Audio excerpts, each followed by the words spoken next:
nu nè này có chưa bây giờ chưa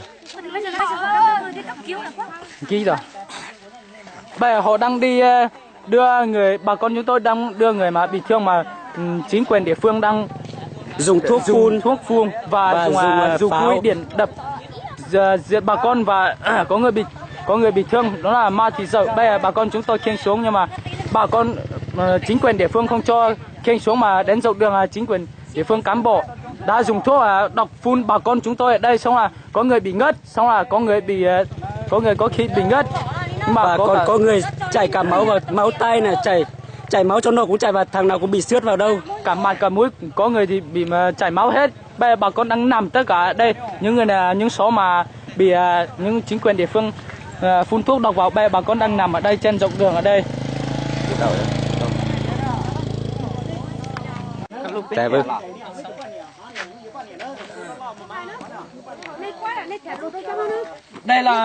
Đây là chiếc vỏ của mà những người mà công an chính quyền địa phương lúc nãy nổ cho bà con. Đây là những cái vỏ mà thuốc độc đây đó, bà con xem nhá. Đây là những cái vỏ nhá, có thuốc nổ trong. Lúc nãy chính quyền địa phương công an nhân dân dùng cái này nổ cho bà con nhá. Đây là những vỏ nhá, bà con xem nhá.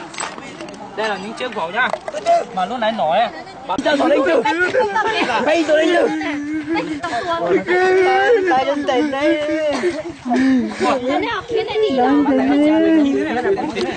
Là tôi thỏa thi rồi kia.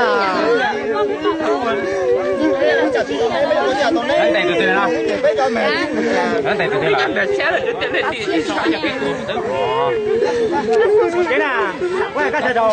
Bà con chúng tôi làm là đúng với lại theo đường lối chính sách của Đảng, không vi phạm cái gì hết, cho nên đối với bản thân tôi là tôi cảm thấy rất là đúng theo với đường lối chính sách của Đảng, cho nên tôi mới đứng ra để mà bảo vệ. Dù có hy sinh nhưng mà tôi vẫn phải cố hết cái bản thân tôi đứng ra để mà bảo vệ cái nhà đồ tang lễ đấy.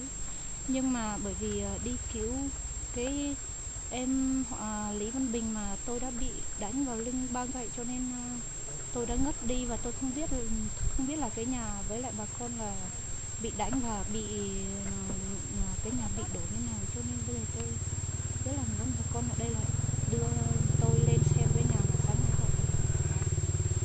nay. Tay nó có những tuần này mình nhỏ này, ít lên mình nhỏ này.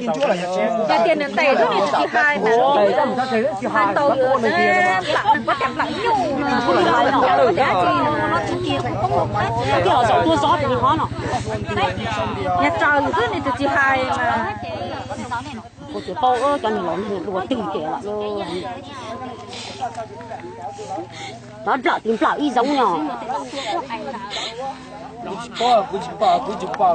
Theo bản thân của tôi ấy, là tôi nghĩ Đảng chính quyền ở Việt Nam mình không thể làm theo lời của Bác Hồ.